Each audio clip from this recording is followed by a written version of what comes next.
मालेगांव वालों ने इस्लाम नाम की पार्टी को ही सीधे चुना है। इस्लाम पार्टी ने इस्लाम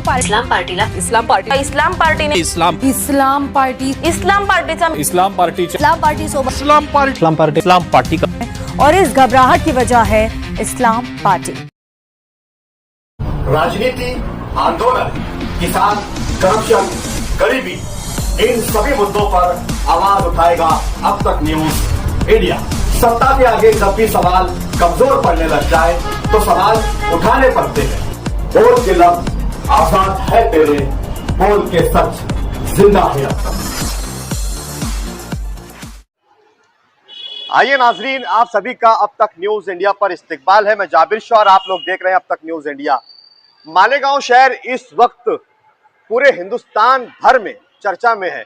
क्यों चर्चा में है? मालेगांव शहर में 2024 में लॉन्च हुई Islam party, Indian Secular Largest Assembly of Maharashtra party का वजूद अमल में आया और असेंबली का इलेक्शन माजी आमदार आसिफ शेख रशीद ने इसी पार्टी से अपनी उम्मीदवारी जाहिर की, चुनाव लड़ा। 162 वोटों से शिकस्त हुई, लेकिन हिम्मत नहीं हारे, मैदान पे डटे रहे और इस्लाम पार्टी के बैनर तले मालेगांव महानगर पालिका के इलेक्शन लड़े और सबसे बड़ी पार्टी बनकर साबित हुए। और इस बात की चर्चा नेशनल मीडिया में इस तरीके से हो रही है कि मालेगांव शहर को हॉट सीट बना दिया गया है।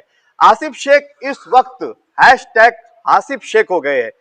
मालेगांव शहर से लेके देश भर के सभी नेशनल मीडियाओं पर सिर्फ आसिफ शेख और आसिफ शेख ही गूंज रहा है। इसीलिए हमने आसिफ शेख से मुलाकात की है और जो उठ रहे सवालात है उन सवालात पर बातचीत करेंगे, चाहे वो नेगेटिव हो या पॉजिटिव हो, दोनों पर चर्चा करेंगे कि मालेगांव शहर पर कई इल्जामात भी लग रहे हैं तो कई इस्लाम पार्टी और आसिफ शेख एक ब्रांड बनते हुए भी दिखाई दे रहे हैं।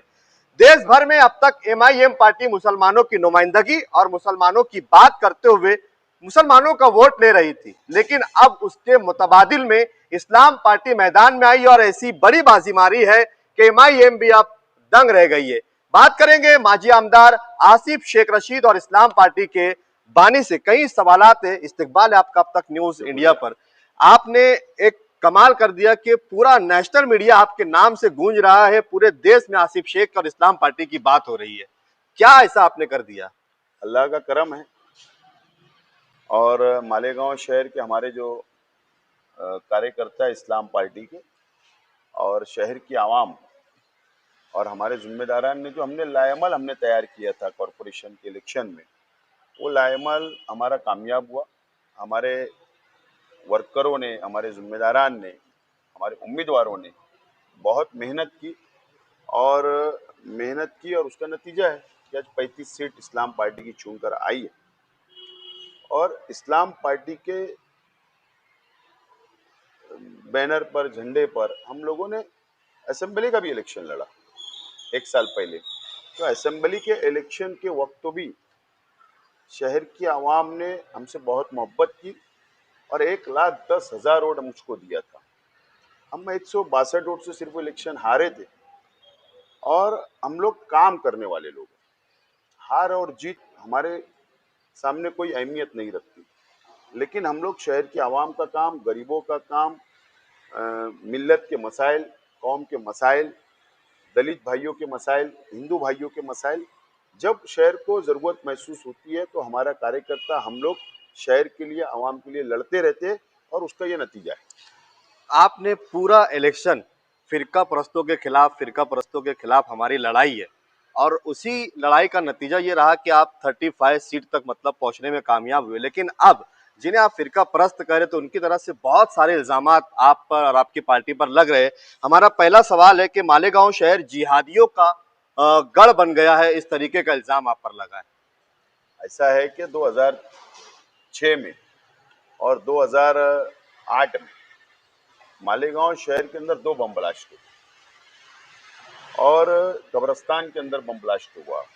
हिक्कू चौक पर रमजान में हुआ, रमजान महीने में हुआ। तो वहां तो मुसलमान मारे गए ना, मासूम बच्चे मारे गए, उनका खून बहा, नमाजियों का खून बहा। तो मालेगांव के नौजवानों ने कहीं जाके दहशतगर्दी नहीं की। दहशतगर्दी तो हमारे शहर के साथ हुई ना। हमारे मुसलमानों को मारा गया, हमारे शहर के लोगों को मारा गया। ये शहर के अंदर हिंदू मुस्लिम एकता है। जब हमारे पर मुसीबत आई, जब खून देने की बात आई, तो हिंदू भाइयों ने खून दिया। हिंदू भाइयों पे कोई मुसीबत आती तो मुसलमान खड़ा रहता। ये शहर को बदनाम किया जा रहा है। और एक बात मैं आज साफ तौर पर आपसे कहना चाहता हूँ, जो भी नेगेटिव या पॉजिटिव जो भी मीडिया चला रहा है, ये उनका हक है, उनका अधिकार है। वो चलाए, वो स्टोरी करे, न्यूज बनाए, उसके अंदर हम रोक नहीं सकते। ये जमहूरी मुल्क है, हर इंसान को अपनी आजादी है। लेकिन ये बात नहीं बताई जा रही है कि अगर 35 सीट कॉर्पोरेशन की कॉर्पोरेटर हमारे चुन कर आए, तो 3 हिंदू भाई भी आए, हमारे सिंबल से आए, हमारे झंडे पर आए, हमारे नाम पर आए। ये क्यों नहीं बताया जा रहा है? इसका मतलब कि मालेगांव के अंदर हिंदू मुस्लिम एकता है, इसीलिए हिंदू भाई ने भी वोट दिया, हिंदू कॉर्पोरेटरों को हमने टिकट दिया, चुन कर भी आए ना। तो ये जो मालेगांव शहर को बदनाम किया जा रहा है मीडिया के जरिए, तो ये बराबर नहीं है, ठीक बात नहीं है। हमारा शहर वैसा नहीं है। संजय निरुपम ने मतलब ये कहा कि पुलिस और एटीएस को मालेगांव शहर पर नजर रखनी चाहिए। जमाने से नजर है। निरुपम साहब जो है वो विचारधारा बदलते आते हमेशा। पहले वो एक वक्त शिवसेना कांग्रेस में थे, शिवसेना में गए, फिर बीजेपी में गए, फिर शिवसेना में गए। उनको मालेगांव शहर की स्टडी नहीं है, अभ्यास नहीं है। अभ्यास नहीं है। यहाँ पर एटीएस भी आगे गई, यहाँ पर एनआईए भी आगे गई, यहाँ पर क्राइम ब्रांच भी है, हर एजेंसी यहाँ पर आकर गई है। और जब एजेंसी वाले जब यहाँ आते हैं, इंक्वायरी करते हैं, तो उनको कुछ हाथ नहीं आता है, क्योंकि हम देशभक्त है, हम हिंदुस्तान से मोहब्बत करने वाला मुसलमान है। मिनी पाकिस्तान कहा जा रहा है मालेगांव को, कि मिनी पाकिस्तान। अरे बांग्लादेशी भी बोला गया, पाकिस्तान भी बोला गया, रोहिंग्या भी बोला गया। यही सरकार ने, महाराष्ट्र की सरकार ने एसआईटी बनाई ना। एसआईटी की रिपोर्ट आ गई, निरुपम साहब सरकार के साथ है, एसआईटी की रिपोर्ट मंजर आम पर ले आओ, उसमें देख लो कि रोहिंग्या या पाकिस्तानी या बांग्लादेशी मिले क्या। या जो 4 एफआईआर हुई बांग्लादेशी और रोहिंग्या के नाम पर, वो चारों एफआईआर या उसकी चार्जशीट जो कोर्ट के अंदर है, तो सरकारी वकील गवर्नमेंट ने स्पेशल नॉमिनेट किया, वो स्टडी कर लेना। उसमें एक भी सबूत, एक भी पेपर बांग्लादेशी, रोहिंग्या या पाकिस्तानी का मिला क्या? बिल्कुल गलत बात है। और ये सिर्फ वोट की राजनीति करते हैं। हिंदू मुसलमानों को लड़ाने का काम निरुपम, संजय निरुपम और बीजेपी और आरएसएस के लोग करते हैं। ये शहर हिंदुस्तान से मोहब्बत करता है, प्यार करता है, और आजादी के वक्त तो भी लड़ाई के अंदर हमारे शहर के लोग साथ थे। हमने अंग्रेजों की गुलामी नहीं की, हमने मुसलमानों ने देश के लिए कुर्बानी दी, बलिदान दिया। जहां पर हिंदू भाइयों ने दिया, नेताओं ने दिया, वहां पर मुसलमानों ने भी दिया, उलमाओं ने भी दिया। तो इसका कोई सर्टिफिकेट बीजेपी देगी और हम उसको मानेंगे, ऐसा नहीं है। ये तारीख है इस शहर की भी, और इस हिंदुस्तान की तारीख है, हमारी कुर्बानी है, और ये कुर्बानी हम लोग आगे भी देश के लिए देते रहेंगे। इतना डर क्यों आसिफ शेख से? आसिफ शेख, आसिफ शेख, आसिफ शेख, पूरा बीजेपी तंत्र मतलब आसिफ शेख के पीछे मतलब लग गया है। अब उनको कुछ दिख रहा होगा आगे फ्यूचर में, भविष्य में उनको कुछ दिख रहा होगा कि ये पार्टी को यहाँ रोका जाए, ये पार्टी आगे बढ़ेगी तो नुकसान होगा। ये हम लोग स्टडी करके कौम के मसाइल, हिंदू मुस्लिम एकता, जो जनता के जो मसाइल है, तो हम लोग उठाते हैं, उस पर स्टडी करके लड़ने वाले लोग हैं, ग्राउंड लेवल पे लड़ने वाले लोग हैं, आवाम के मसाइल को हल करने वाले लोग हैं। तो इसीलिए आज हम लोग को 35 सीट मिली। अब डर इस बात का है कि यही पैटर्न अगर दूसरे शहरों में चला जाएगा, रियासत में फैलेगा, तो कौम हमारे साथ जुटेगी, जनता हमारे साथ जुटेगी, हिंदू मुस्लिम दलित हमारे साथ जुटेंगे। ये डर है, इसके लिए आज ही काउंटर करने की कोशिश की जा रही है। एक नेशनल मीडिया के चैनल पर यह कहा जा रहा है कि इस्लाम पार्टी और एमआईएम पार्टी मिलकर मेयर बनाने जा रही है। आपने दावत दी, उन्होंने दावत को कबूल किया, एक बैठक भी हो गई। ये कहा जा रहा है कि इस्लामिक महानगर पालिका बनाने की कोशिश मालेगांव में की जा रही है। इस्लामिक महानगर पालिका का वर्ड का इस्तेमाल किया गया। ऐसा नहीं है। असल में मैंने कहा ना कि जो मीडिया है या जो बीजेपी के लीडरान हैं, अगर वो ये बोलते हैं, मालेगांव को बदनाम करते हैं, तो असल में उनको मालेगांव का इतिहास, उनको मालेगांव की तारीख नहीं पता है। ये शहर के अंदर आजादी के बाद से एमएलए ही मुसलमान चुनकर है, पहले एमएलए से लेकर आज तक ये शहर के अंदर लीडरशिप मुस्लिम समाज के पास रही है। लेकिन वक्त वक्त के लीडरान ने शहर में हिंदू भाइयों को, अगर मेयर अगर मुसलमान है तो डिप्टी मेयर हिंदू भाई को बनाए, अगर सदर बल्दिया नगर अध्यक्ष अगर हमारे लीडरान ने हिंदू भाई को बनाए तो उप नगर अध्यक्ष मुस्लिम भाई को बनाए, स्टैंडिंग कमेटी के चेयरमैन अगर मुस्लिम है तो महिला बाल विकास की चेयरमैन। ये तालमेल है, लेकिन आप कैसे मौका आया है तो बदनाम करना है। तो यहाँ की परंपरा हिंदू मुस्लिम एकता है और एकता को हम बरकरार रखेंगे।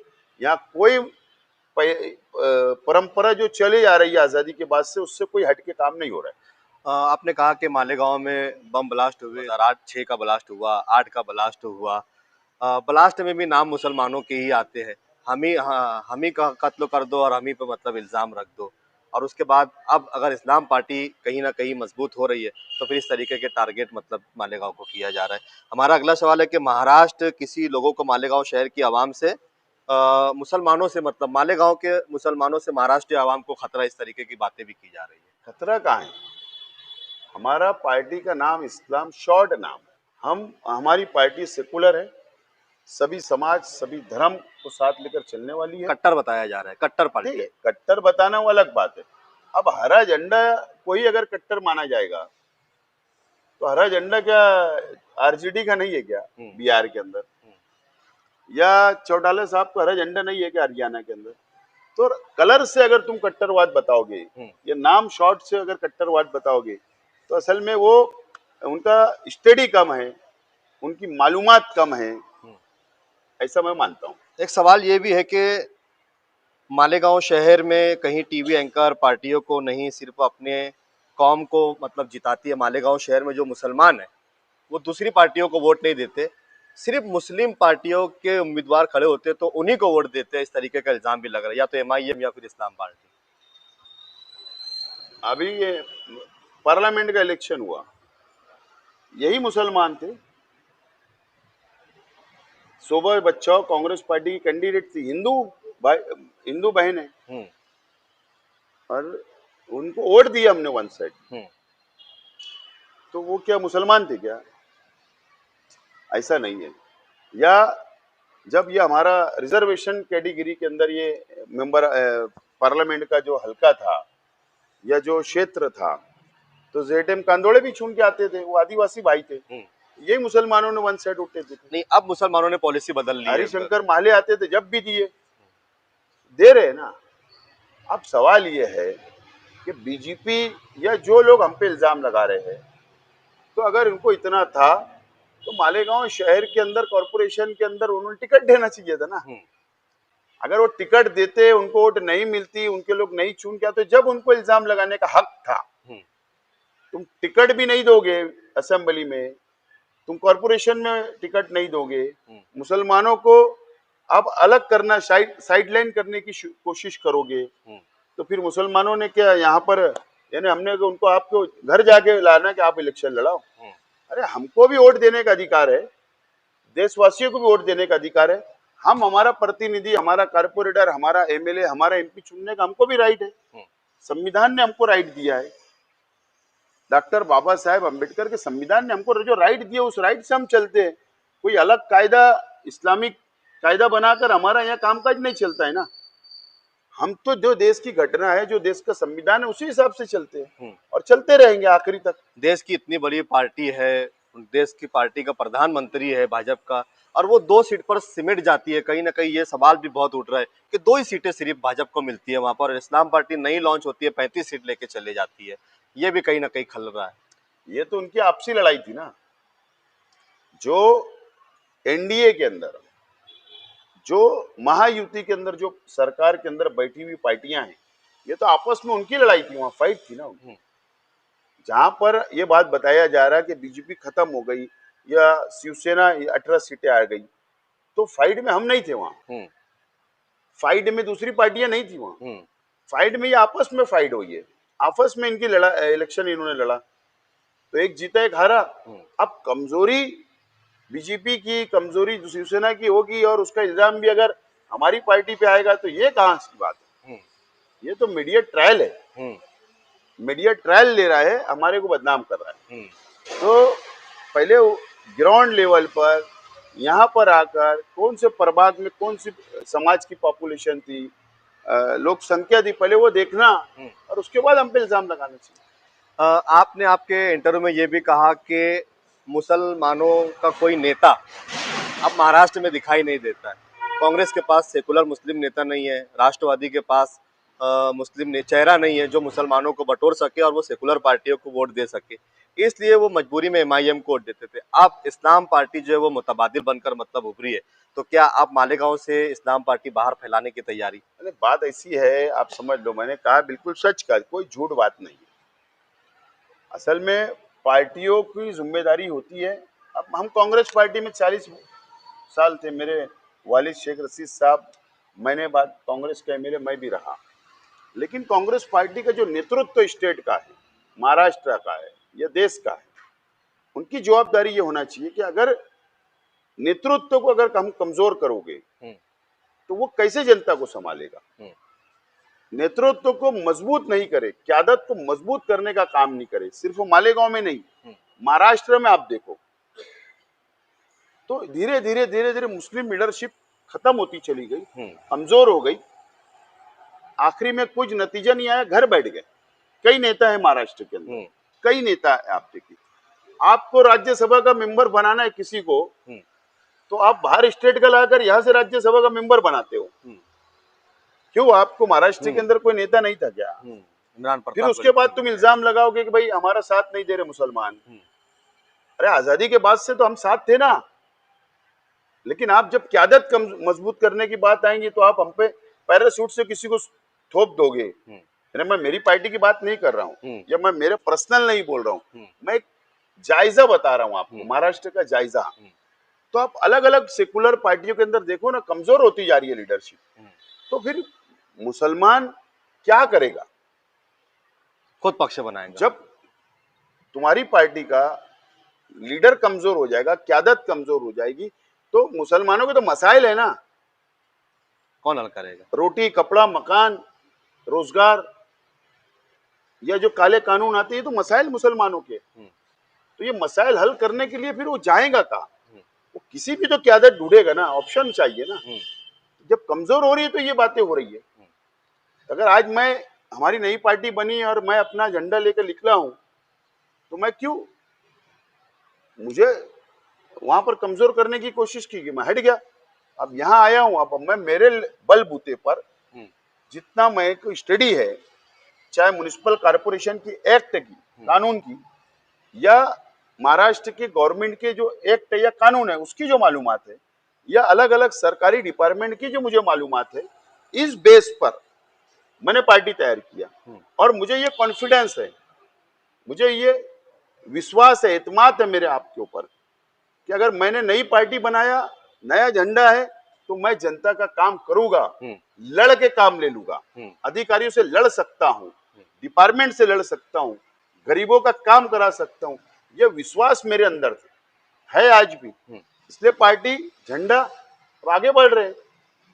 और अगर आज शहर ने मोहब्बत की, 35 सीट दी, लाखों वोट दी, तो ये मेरा भी अब इम्तिहान है। जिन वादों के राजकारण के अंदर, सियासत के अंदर अगर फूल आप पे बरसाए जाते हैं और अगर आप काम नहीं करोगे, नाकाम होगे, तो पत्थर भी आएंगे, तो पत्थर भी खाने की हिम्मत रखो। पत्थर भी आएंगे, आपको सर भी फूटेगा, जख्म भी आएगी। आज अगर फूल बरसाए गए तो कल पत्थर भी आएंगे। तो बोलने का मतलब, अगर शहर ने जिम्मेदारी दी है तो आप काम करो। और अब मुझे ये बड़ी फिक्र और मेरे ऊपर बड़ी जिम्मेदारी आ गई कि अब मुझको काम करना पड़ेगा। जो विजन, जो वादा मैंने शहर की आवाम से किया, अब वो काम करना पड़ेगा। अब उसकी जिम्मेदारी से हमारा मेयर बन जाए, हम इक्तिदार में बैठ जाए और बस हम लोग घर बैठकर आराम करें और आवाम को छोड़ दे, तो ऐसा नहीं होगा। अगर मेरी वादे पर, मेरी बातों पर शहर की आवाम ने अगर भरोसा किया तो अब ये मेरी जिम्मेदारी है कि मैं उनके काम करते रहूं, उनके वादे, जो वादा मैंने किया वो पूरा करते रहूं, आवाम को जो तकलीफ है उसको दूर करने का मेरा है। अगर मैंने 5 साल अच्छे ढंग से हमारे कॉर्पोरेटरों से, कार्यकर्ताओं ने मिलकर हमने काम ले लिया, तो मुझे यही शहर से उम्मीद है, यही आवाम से उम्मीद है कि वापस ये हम लोगों को आगे ताकत देंगे, आगे वोट देंगे और इख्तियार पे बैठाएंगे। अब आपके कॉम्पिटिटर कौन होंगे? एमआईएम और इस्लाम के बीच सीधा मुकाबला होगा? जो नाकाम होगा, जो हमारे ऑपोजिशन में है, अगर वो नाकाम की आदत होगी तो उससे हमारी लड़ाई रहेगी। बीजेपी ने हम पे निशाना साधा 1 साल से, इतना निशाना साधा, इतना निशाना साधा, आज भी हम तकलीफ में। एसआईटी बैठाई दी गई, रोहिंग्या बांग्लादेशी, लैंड जिहाद, लॉ जिहाद, किला झोपड़पट्टी, जन्म दाखले, इतना निशाना साधा गया। तो हम लड़ रहे हैं ना, और कोई नाकाम हो गया तो लड़ाई तो हमारी दोनों से, दोनों से, बिल्कुल दोनों से। जिसको जिम्मेदारी दी वो अगर नहीं लड़ेंगे तो लड़ाई तो उनसे भी लड़ना पड़ेगा ना। जो लोग निशाना साध रहे, जो लोग तकलीफ दे रहे, उनसे भी लड़ना पड़ेगा। लड़ाई हमारी बरकरार रहेगी। आज मीडिया में पहले असदुद्दीन अवैसी की बात होती थी, उनकी चर्चा होती थी। आज कॉम्पिटिटर में मतलब आप उनसे आगे निकल गए। मीडिया अवैसी से भी सवाल पूछ रहा है कि जहां आपका एमएलए है वहां आप 21 सीट पर मतलब सीमित जाते हो और दूसरी नई पार्टी लॉन्च होती है वो आपसे आगे निकल जाती है, तो क्या अब एमआईएम को कहीं ना कहीं आप रोकने में कामयाब? नहीं, बात ऐसी है कि मेरा कंपटीशन यहाँ पर एमआईएम से आज से नहीं है, 2014 से मैं लड़ाई लड़ रहा हूँ। 2014 से, बात आप समझ लीजिए। अब अगर मेरे कंपटीशन में, मेरे विरोध में अगर एमआईएम ही खड़ी है तो मुझे तो उनसे लड़ना है, क्योंकि उनकी विचारधारा और मेरी विचारधारा के अंदर डिफरेंस है। मैं एक छोटा कार्यकर्ता हूं, मेरा शहर है, मैं उसके लिए लड़ रहा हूं और लड़ते रहूंगा। और बाकी जो एमआईएम के नेता हैं ना, बहुत बड़े लोग हैं, मैं बहुत छोटा इंसान हूं, लेकिन विजन होना इंसान के पास। मैं क्लियर हुआ, किसी पर तनकीद नहीं कर रहा हूं, मैं किसी भी लीडर पे तनकीद नहीं कर रहा हूं, या मेरा उनको टारगेट करने का काम नहीं है, मकसद वो नहीं है। मेरा बोलना है कि आप अगर तुम्हारे को कोई समाज, कोई धर्म या कोई आवाम अगर तुमको वोट देती है आपकी बात पर, तो तुम उनको अपने पास से रिप्लाई क्या दे रहे हो, आप उनको क्या काम दे रहे हो, क्या विकास दे रहे हो, क्या डेवलप दे रहे हो, या क्या विजन, आउटपुट, विजन क्या है तुम्हारा कि ठीक है आप मुझे वोट दो, हम ये काम करेंगे। तो आप देखो ना, 14 से लेकर, जो सिर्फ तकरीरों से पेट नहीं भरता, तकरीरों से मसाइल हल नहीं होते, या मैं हो या और कोई हो, आवाम का काम भी करना पड़ेगा। आपके पास विजन ही नहीं है, और विजन नहीं है तो फिर अब क्या बोला जाएगा, तो विरोध तो करना ही पड़ेगा ना। तो हम कर रहे हैं, मैं लेकिन एक छोटा कार्यकर्ता हूं, और मेरे जो ताकत है, मेरे कार्यकर्ता है, शहर की आवाम है, उनके ताकत पर अगर आगे मुझे संधि मिलती है, आगे अगर पार्टी का विस्तार करना है, पार्टी को अगर बाहर बढ़ाना है, और अगर दूसरे शहर के लोग अगर मेरे पास आएंगे, मैं उनसे बात करूंगा, समझूंगा, और मुझे लगता है कि मेरी पार्टी से जातिवादी शक्तियां या पार्टी या फिरका परस्त पार्टियों को फायदा होगा तो शेख आसिफ वहां नहीं जाएगा। अच्छा, हमारी पार्टी वहां नहीं जाएगी, ये तय। हमारी वजह से दूसरी पार्टियां मजबूत हो और उससे हमारी कौम को, अल्पसंख्यक को तकलीफ हो, ये काम इंशाअल्लाह हम लोग जिंदगी भर नहीं करेंगे। आप कह रहे हैं कि मैं बहुत छोटा कार्यकर्ता हूँ, लेकिन आप बहुत बड़े हो गए। पूरा मीडिया मतलब सिर्फ शेख आसिफ की बात कर रहा है, मैंने पहले भी कहा। अब ये मीडिया ये भी कह रहा है कि आवेसी बिरादरान से ज्यादा कट्टर शब्दों का उपयोग आसिफ शेख कर रहे हैं। मेरा एक भी बात पकड़ में आई है कि बता दो, संविधान से हट के मैं बात करता हूं कि बता दो। मेरे तकरीरें जो होती है, वो तकरीर के अंदर मेरे अल्फाज अगर कानून की पकड़ में आते हैं, तो क्या ये एजेंसियां, ये डिपार्टमेंट, गृह डिपार्टमेंट, पुलिस डिपार्टमेंट मुझे छोड़ता? कभी नहीं छोड़ता साहब। तो मैं जो बात बोलता हूँ संविधान के कायदे के मेरी चौकट है, एक दायरे में रहकर मैं बोलता हूँ और मैं बोलता हूँ। और आपने कहा कि नहीं आप कार्यकर्ता बोल रहे मैं बड़ा हो गया, नहीं, अगर मैं बड़ा होता हूँ तो तुम्हारे साथ जमीन पे नहीं बैठता था। तो ग्राउंड लेवल का आज जमीन से जुड़ा हुआ पूरे देश में कार्यकर्ता आज हूँ, शेख आसिफ की बात हो रही है। कार्यकर्ता जुड़ा हूँ और मैं आज आपके साथ बैठा हूँ। पूरे देश में शेख आसिफ की बात आज हो भी रही मैं ऑटो में घूमता हूँ, मेरे वालिद भी ऑटो में घूमते थे, मैं भी ऑटो में घूमता हूँ। धूल मिट्टी आए, गर्मी लगे, कुछ भी लगे, ऑटो में घूमता हूँ। तो मैं कोई बड़े एसी की गाड़ी में नहीं घूमता हूँ, लेकिन हम जमीन लेवल के लोग हैं, जमीन पे काम करने वाले।